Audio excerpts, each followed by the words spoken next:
Welcome. My name is Zachary Hodges, and I'm president of Houston Community College Northwest. Houston Community College is celebrating its 50th anniversary in 2021. And so we have a long history, not so long as some institutions, but long for us. And part of that is the interesting figures and dynamic leaders that we've had at Houston Community College throughout the years.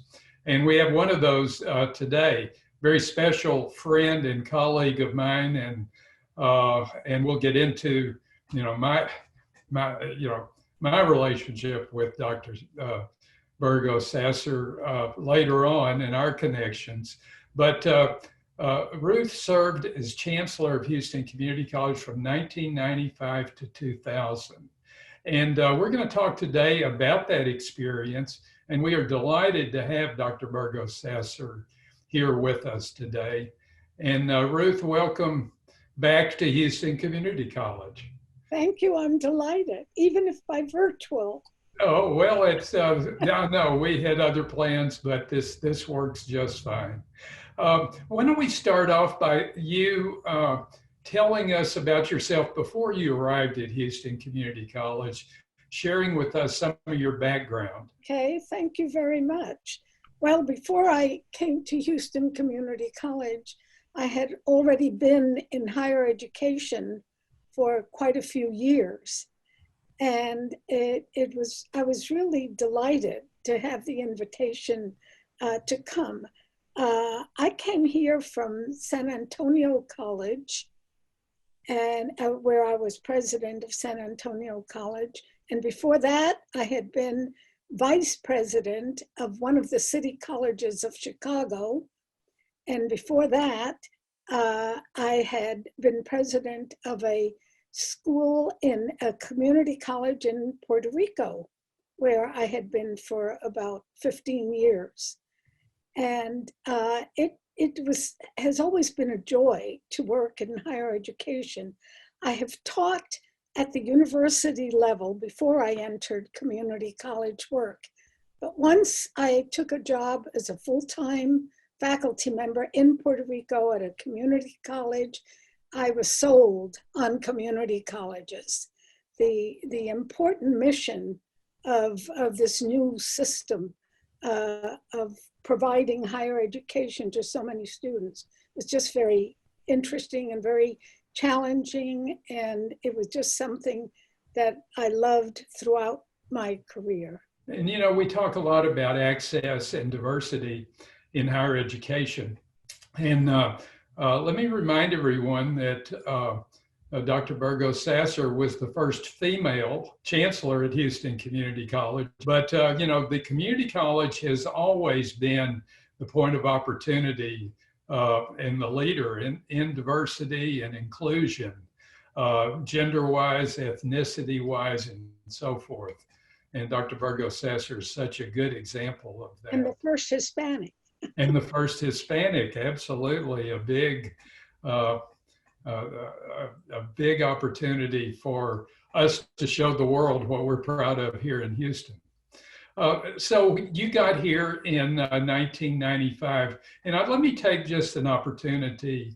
Dr. Burgos-Sasscer was married to Don Sasscer for 61 years, and we lost Don in 2020. And what a great companion and advocate for her and partner for her at Houston Community College when she got here. I mean, I think Don was essential to your success because you were a busy person. And Don was always here and always applauding and just as big a cheerleader as anyone for Houston Community College and for you. Can I tell you just a little anecdote that I picked up in relation to that? Before I went became president of any college, I attended some seminars and at the University of Texas. And I heard the professor say to the women in the group, he said, think twice if you want to be a college president, because there's a very high divorce rate among women, especially, not the men, so much, but the women. And I was really very fortunate that my husband was so not only supportive, I mean, he considered himself more of a partner. He had been in higher education, of course. He himself was a nuclear engineer and a university professor and so forth. So he appreciated higher education. But thank you for saying that about Don, because that was very important you're right, to not only to my success, but to my ability to appreciate what I was doing. I did not have the hassle of conflict at home. Just the opposite. He's the one who encouraged me to take these jobs as they came up. When I thought maybe I shouldn't, San Antonio College, I was ready to retire from there. And when the Houston offer came up, I almost didn't even bother applying. And my husband said, "Oh yes, you've got to." You know, I was 70 years old when I retired, so I could have retired earlier. And I just want to share that with you because that's very important. Absolutely. We're glad you didn't. Well, so you got to Houston, and what did you find at Houston Community College in the city? Yes, it was wonderful experience. I found a lot of challenges, of course, because Houston was a little bit different than what I had been used to, and I'll explain. Not the city of Houston was wonderful. I grew up in New York City, and I had lived in Chicago, and I was an urban person. I loved living in Houston. I cannot tell you. The theater, the activities. I know so much has changed, but at that time, I was delighted to be there. But at the college, it was different. The colleges that I had worked at in Puerto Rico and Chicago and Houston and San Antonio, the focus had been on transfer programs rather than the work programs. And so that was totally new to me. Most of the students transferred to universities. You all from Texas, you might know, San Antonio College was established as a junior college, and the students, 90% of the students for many years were the ones who transferred to universities. And by the time I got to Houston, more community colleges were engaged in workforce programs. But Houston had this very impressive list of workforce programs. And I learned a lot, and I was so impressed because this was so important to the success of our country, the success of any community, to provide the opportunity for students who only wanted to go to school, say, for 1 year and get a certificate program. Others, 2 years and get a different type of program. And then those who would like to transfer could also take the academic program. So that was new for me, but I learned a lot. And during my tenure at HCC, we initiated some workforce programs that were truly new and innovative, in addition to the ones that already were there. By the time I left, HCC had over 60 workforce programs, and it was that in itself was a good experience. Another not surprise, but different experience for me was that HCC had been created with close ties to the Houston Independent School System. Therefore, the format of HCC was parallel to the public schools. Department chairs, for example, many of them were coordinators of programs instead of department chairs of programs. Just the titles was just a different experience than I had.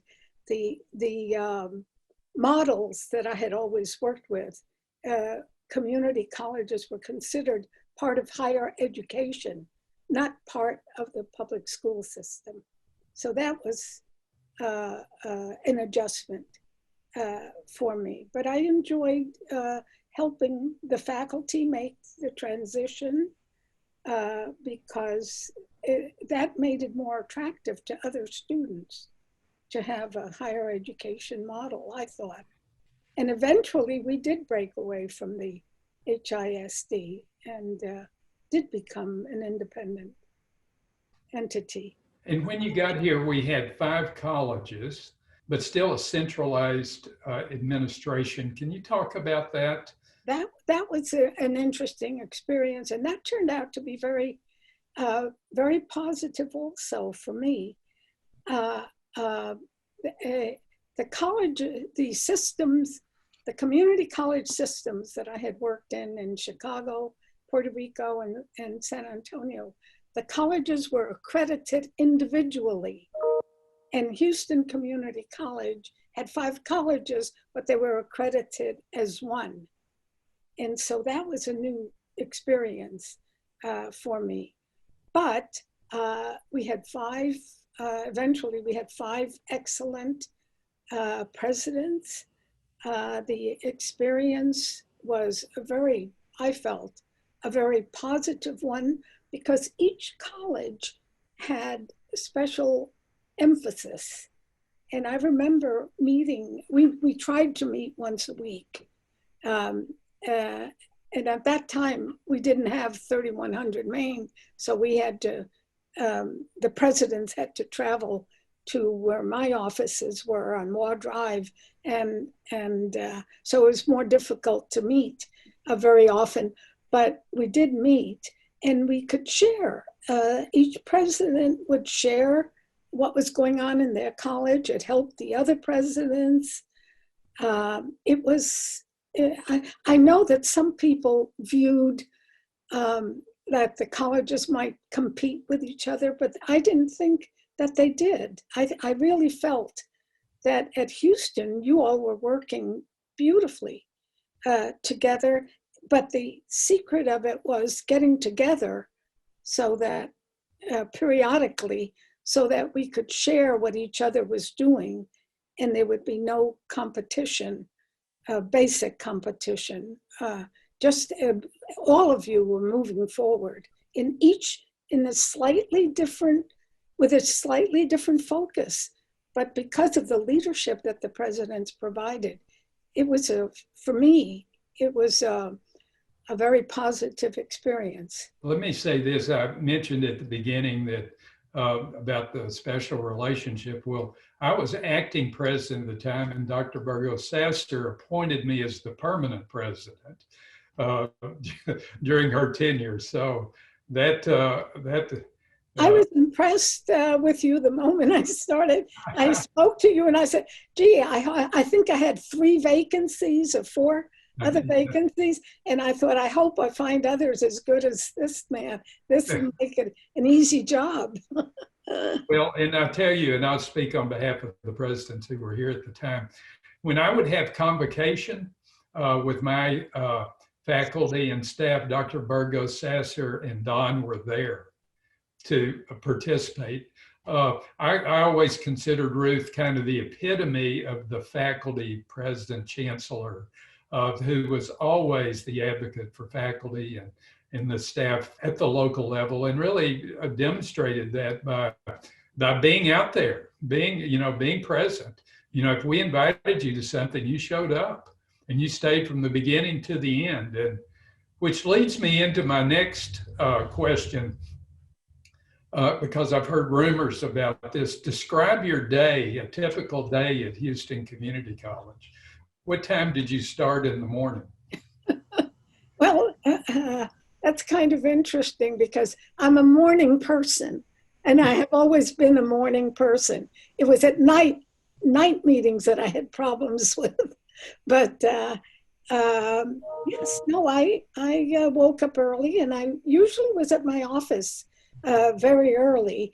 And this impressed a lot of people, but it wasn't that I was trying to make an impression. They didn't realize that this was natural for me. And it was easier for me to start checking we didn't have so many emails then, but checking my emails and checking my mail and so forth before the day began.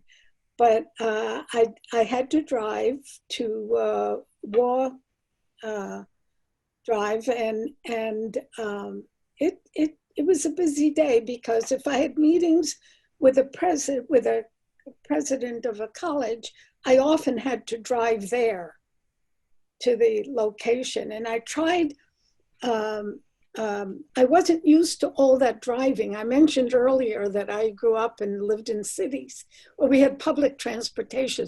One of the things I did not like about Houston was not too much public transportation. So I had to drive everywhere. But I learned my way. I got lost several times at the beginning, but I found my way. But the day was fine. I mean, it was busy, and I deliberately kept busy. I mean, there was no slouching. There was something to do, or telephone calls to make. It was an exciting place in which to work. Well, as I recall, there were emails started before the sun came up. That's what I recall. Oh, well, yes, from me, yes. Again, I'm not only a morning person, but I would wake up in the middle of the night sometimes, and I would get up and send emails, and then I would go back to bed. Yes, if I got up extra early, I would send my emails from home. Yes. Well, you talked about Wall Drive, and those of us that were there during that time realized what cramped quarters that was. Even the board meetings were horrible because they were located in that little room in a converted mortuary, and everybody was on top of everybody else. And so you made the decision and were instrumental in us moving to 3100 Main. Can you talk about that, how that happened? Well, that was at the end of my 4 years at Houston, at HCC.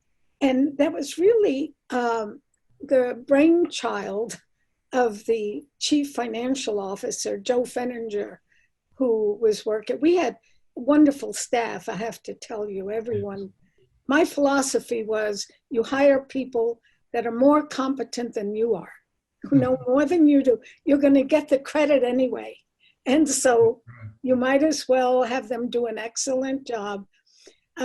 Anyway, he learned that there was this building for sale, 3100 Main, a 12-story building that had not been in use for a while. And he thought, this would not be a bad idea to save money, to make it easier to consolidate some of these programs. We had, like your TV, what we're using now was in one location. The presidents were all located which was okay, in different places, but we had so many programs scattered all over the city. And he said, if we could consolidate this and make it easier for people to come together, he saw the wisdom of a building like that. And it turned out to be wonderful because it gave Houston Community College a prominent location in the city. So when anybody drives by, they see Houston Community College system. Before, you had to go to different locations, and it was more of a theory than a reality. But this is a building that was all where, you could bring together all the administrative offices and so forth. And then the people that were selling it suggested to Joe, and it was a good idea, you don't need 12 stories. He said you could rent 6 stories, so it would pay for itself. And that's exactly what it did. And then, of course, it had that large parking space for it. And it when Joe made the presentation to the board, which they bought into right away, and he told them, said, you know what? It would save $600,000 a year in operational expenses. So when we added all of that together, the presidents and the board and everybody agreed and brought it together. Joe left the year before 3100 Main opened, and I retired just before it. So neither one of us was there to enjoy what we had worked together to achieve. But we were so grateful that we were able to do it. And then, you had so many things. You had the Neo Cafe. It just expanded, beyond our wildest dreams. So it was very, very worthwhile. Well, now remember when you talk about the consolidation of services, IT was in one building, big building. Student services were at Jackson Hill, I guess, still then. The academic areas and leadership were scattered throughout the city. And so there was an economy of scale that we really did benefit from. And as far as the and working more efficiently, not just the economy, but just the greater efficiency. You could, in one building, you had student services, financial services for students and whatnot. Everything came together. It made sense. Would you talk a little bit about health careers and your involvement with the Houston Medical Center and how the Health Careers College evolved? Of course, like I mentioned earlier, Houston Community College had a lot of wonderful programs. It just, and health, it was developing, it had a nursing program. And then we created the medical emergency programs, and then this was growing. Your lab technicians and so forth. And I was fortunate enough that I participated in a lot of the community activities. And I served on the Houston Medical Center Advisory Board, which gave me an opportunity to talk about what Houston Community College was doing. And as you all, I don't have to tell you that Houston has the largest medical center in the country, I think. And of course, it's one of the best known and so forth. And so these people were interested in improving their services too. And so in conversation, it came up, it says, wouldn't it be nice to have for you, a Houston Community College, to consolidate your health services and maybe create a campus on our facilities. And they did. They offered us the land, and we were able to build a college, health. That became the 5th college, actually, the health center. And let me tell you, it was so impressive. We had the Surgeon General of the United States come and visit, and he was very impressed once we had opened the campus, and it was my privilege to show him around.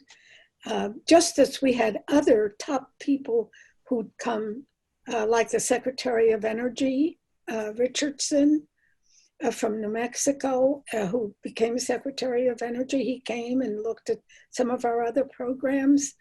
And Houston Community College just not only made a contribution to the community, but was getting known at a national level. And that's important because when you want to get grants and you want to get money and so forth, when people know what you're doing, it helps. Can you talk a little bit about how HCC got involved in international partnerships?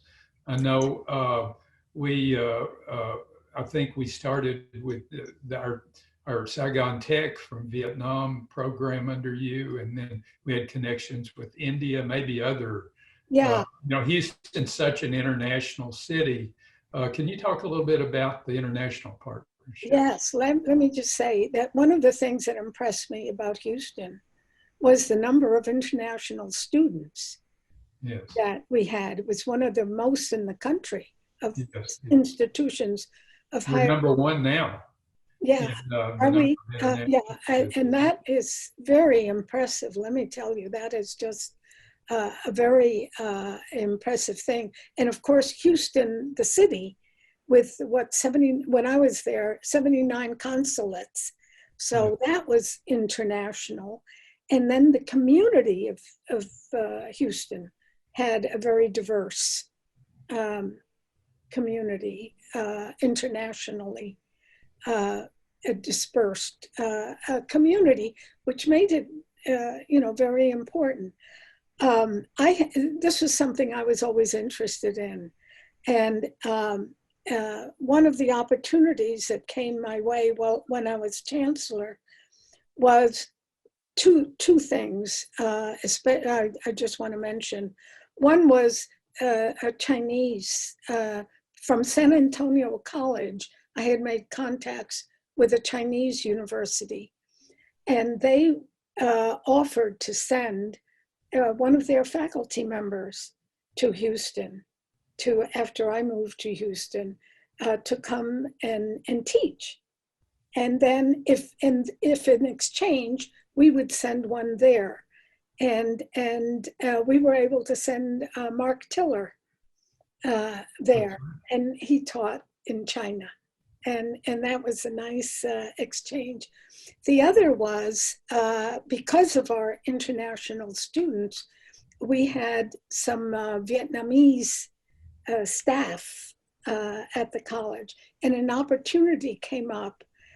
Vietnam had just started the concept of 2-year colleges, and one of the presidents of the colleges in Vietnam became acquainted with a staff member of our Houston Community College system. And he said, I would like to establish a relationship with the college. So he came over to Houston, and this, I'm trying to remember her name, it's terrible, Vietnamese young woman who worked with us. Anyway, she introduced me to the president, and he and I became good friends.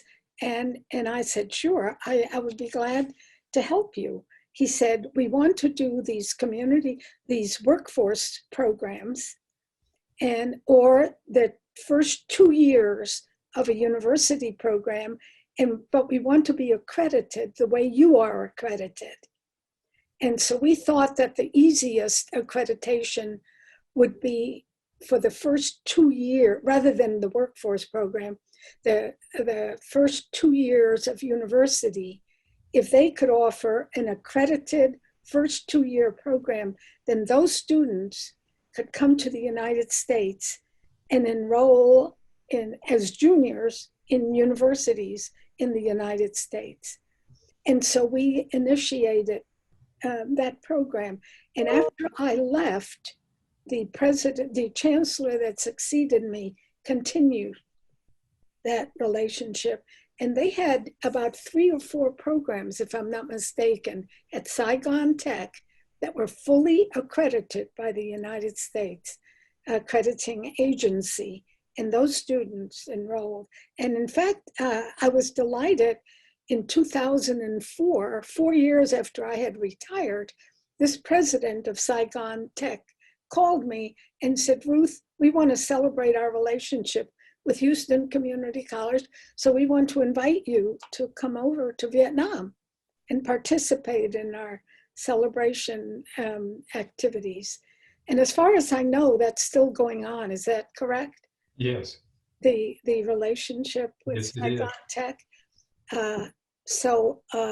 Our Houston Community College has a lot to be proud of, but one of them is their whole international connection.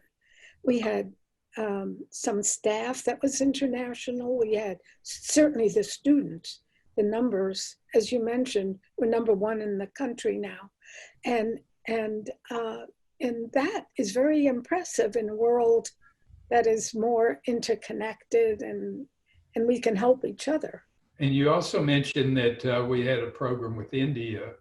Oh, yes, that was at that point in time. Would you talk about that? Yes, sure. The Indian government, it's very interesting. India and China to some extent, but India, they wanted to offer some more technical programs, workforce programs, because their universities were educating doctors, professionals, and they needed nurses, they needed technicians, they needed ambulance drivers, they needed, they needed lower level, and they didn't have anyone there at the time to do it. So they approached the government of India, also approached the US government, USAID. He says, can you find us a community college that we could work with? And somehow we got recommended to them, and they called me and asked me if I was interested, and I said, of course. I just, the whole international concept to me has always been exciting and so important. And so USAID gave us a big grant, and I went to India and signed a contract there. And I talked to them about our workforce programs related to the health field. And they sent faculty over here to Houston so they could see what we were doing. And this is when we were also building our health center at the medical center in Houston. So they were very impressed. And after I left, I know that this continued, because I'm not sure if we sent faculty there after I left. Do you know, Zach? I don't remember that. But I know that they came to us, and some of them stayed and saw what we had, and they were able to pursue their program. It was just, let me, as an aside too, just to make it, when I went to India, I lost my luggage. And when you go to a country like India, you take gifts. And the staff at Houston Community College had really gone out of its way to fix some gifts that I could take to the faculty there and to the president of the university. And I was just pleased. There was one Indian woman from Houston Community College, and I'm so sorry, I can't remember her name. She was waiting for me there because she arrived earlier. And when I got there, we couldn't find my luggage and it got lost. I had no gifts to give them. I was so embarrassed. That's one of the things that has stuck with me. And I never found it. I never got it back. So I just, anyway, that's just a little aside. But that put Houston Community College on the map, in terms of providing, not only developing itself as a #1 institution in the United States, but also being a leader at the world level. They've always impressed me as being a humble person, but also as really being an advocate for access and inclusion. And, and there's a real movement across our country now around social justice, and I think a new awareness of that.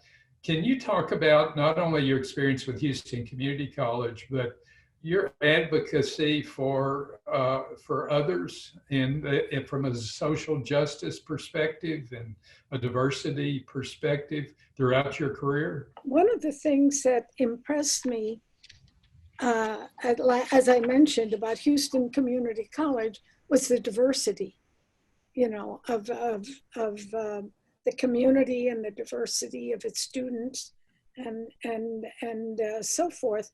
And so at each institution that I have worked in, this is a very important factor. And at Houston, let's say, one of the things that surprised me, for example, was that although we had a high Hispanic population in the city, the college did not have Hispanic students enough to qualify for membership in HACU, the Hispanic Association of Community Colleges and Universities. And you're supposed to have 25% of your student body to qualify. And I was surprised, given the community that we had. So that was one of the things that I had tried to work for. And at the end of my first year, we qualified.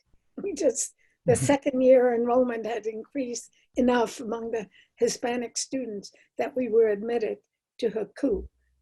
I served on the HACU board, so that was one of the things. That's why I was so conscious of it and so surprised. Yes, but providing education, higher education opportunities for those who have not had the opportunities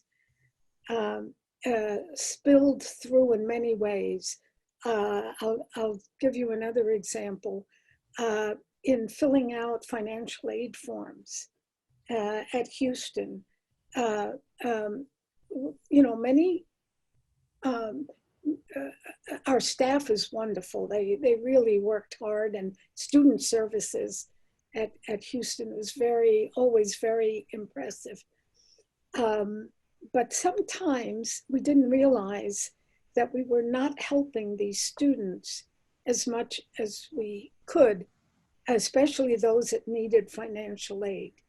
And we didn't realize that they came from homes where their parents didn't have the knowledge.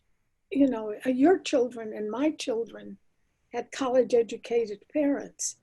And so they understood when the forms had to be filled out and how they had to be filled out. And one time I got a call when I was chancellor from Washington, D.C., that they were going to cut off some of our financial aid because we weren't using it. And I said, how could that be? But we had this money left over. And so we had a meeting with student services, and it turned out that the staff was being so conscientious. They wanted to go by the book and do everything perfect. And they didn't realize that by doing that without providing help to the students, more help to the students, many of the students did not qualify then for financial aid. And a college like Houston and the economic level of many of our students, that was a surprise to me. And I was able to, we got that straightened out right away. And again, the following year, we had more students apply for financial aid. And I was telling the staff, I said, don't worry, we all make mistakes. Just use your professional judgment. if you think that somebody qualifies, go ahead and do it. You're not cheating the government. You're not, do the best that you can. And if you have any questions, consult others. But don't turn a student down because a form is not filled out correctly. Because that student, it may not have anyone at home who would help them to interpret these complicated forms. And that helped our student services when I was there. But yes, it's something that obviously has interested me as a Hispanic too. The struggles that many of our immigrants especially have to go through in order to move forward. And in our lower income families where the parents are not as well educated, and I've always seen that as part of my job. It's been especially difficult. I think the ones who had the least lost the most during this COVID crisis. Oh, well, yes. You know, and it is such a tragedy to, you know, the circumstances of so many families and where we are now. It's just been, it's just so sad. And, you know, and our impact on student enrollment, our students, I think, are having to stop out because they just don't have the ability to manage everything they need to manage and still do higher ed. You know, Right. It's taking a step back, taking care of the kids, earning a living if they can, scrounging a living.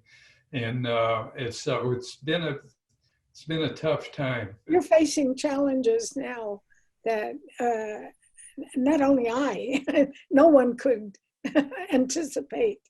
You know, I admire all of you now in higher education because it's really quite a challenge. But the important thing is to remember those that are not well off, that are really Yes. Handicapped in so many ways, have limitations in so many ways that they need additional help. And that's the only way we can all move forward. Absolutely. Well, Ruth, I'm reminded that, you know, from my perception, you're a tough, determined leader who confronted problems head on. You always had a confidence about you that, or a clarity about you of what the problem was, and then your willingness to confront it. Where'd that come from? Where did you learn that along the way, or were you born that way? I doubt that I was born that way, but I had wonderful parents who worked hard to set example. I'll tell you, that works. I appreciate the compliment, but it works both ways because I was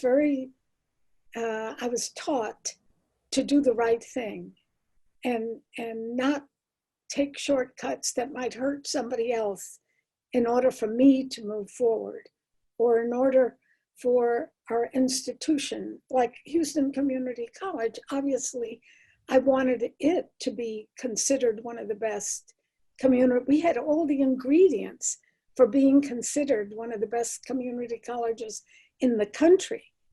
And yet, you know, we had to do things that sometimes bordered like with the students, and we didn't give them all the financial aid that they could. I mean, it wasn't deliberate, but when you spotted something like that, you had to correct it because it had to do. So I as you well know, I often had problems with the board because we did not see eye to eye on what I felt was the right thing to do, or the best thing to do, the most correct thing to do. You know, I had to accept the fact. I mean, I didn't always have the right answers, but I was willing to open. As I told you, I hired people that knew more than I did, and who kept me on the right path. And I've always done, but my parents were like this. I cannot tell you. My parents, my father and mother owned a small grocery store. And when they, in New York City, and this was during the Second World War. That's how old I am. During the Second World War, and food was rationed, you know, and we had to fill out, collect stamps from the clients as they purchased. And we were the children, my sisters and I, were given the job at home of sticking the stamps in a book that my parents had to turn into the government every month. And we enjoyed doing that. That was kind of fun. But my father was such a stickler and at the store to make sure that we collected the stamps, that we didn't give groceries, although we wanted to. And if we did, then he would absorb the cost. You know, he would, if somebody who needed food and was out of stamps and they needed food for their children, my father just set that example. He would absorb the cost. He said, if I have a federal agent come here and take a stock at our groceries and then our financial papers, we want them to jive. And if not, we better have a good reason for not, if it didn't work. And they instilled in me, and also religious principles that we had. I grew up with very strong, I don't know if you knew, but I wanted to be a minister. and I went to seminary. I went to theological seminary. No, I didn't know. But halfway through, my denomination was not ordaining women. And I didn't want to get into that hassle. So this was in New York City. I was in Union Theological Seminary. And so I switched to Columbia University, which was the sister school. They worked very closely together. And so I got my master's degree from Columbia University in philosophy and religion. And they accepted all my credits from Union Seminary. But then I went into academic career. But all of that ties in, you know, in response to your question, to your comment about the confidence that I had, and I tried to do what was right, and not. Nobody's perfect, and we don't know. We make a lot of mistakes. You know, I describe a lot of times my tenure here as president and at Houston Community College as a calling. So you just shifted your interest in ministry and your calling into higher ed and Houston Community College. Exactly. Well, we're out of time now. A concluding question: what is your wish for Houston Community College? What would you? How would you like to wrap it up, and what would you like to tell us? Yes. Well, I'll tell you. It's hard for me.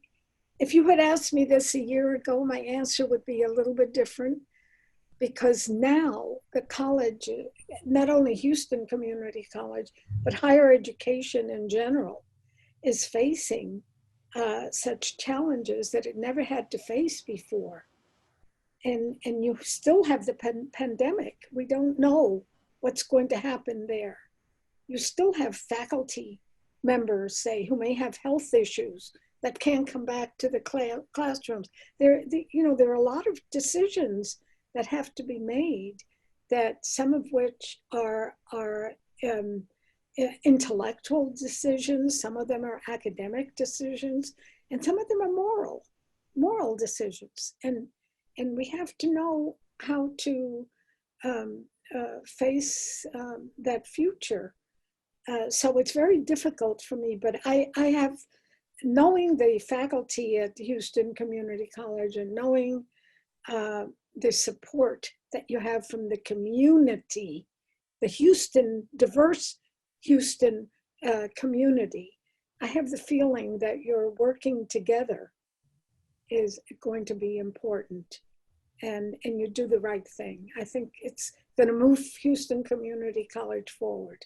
Well, thank you, Ruth, and thank you for being with us today. And this has been a wonderful conversation for me, and I hope for you. Ruth Burgos-Sasscer is Chancellor at Houston Community College, and an important part of the history as we celebrate the 50th anniversary of Houston Community College. Thank you so much. Thank you for letting me participate in that celebration. I'm very grateful to you and the Houston TV, and I was delighted. I'm really delighted. Thank you, and I wish you all the best. Thank you so much.